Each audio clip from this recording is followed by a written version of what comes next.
اعوذ بالله من الشیطان الرجیم. بسم الله الرحمن الرحیم.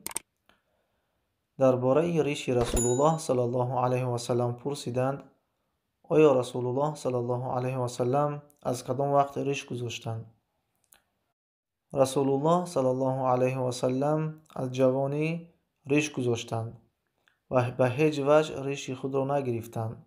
سیرت نویسان، تاریخ نویسان میگویند که یگان وقت رسول الله صلی الله علیه و سلم ریش خود را کوتاه نکردند، مقصد کم نکردند و نتراشیدند.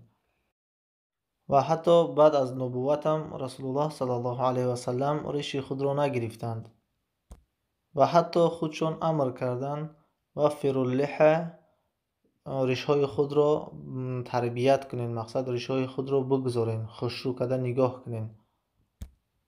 در یگان حدیث رسول الله صلی الله علیه و سلم امر نکردند که ریش های خود را کوتاه کنین یا که مقصد کلته کنین یا که بگیرین، و نه از فعل رسول الله صلی الله علیه و سلم این چیز ثابت است که خودشان یگان مرتبه این را عمل کرده باشند.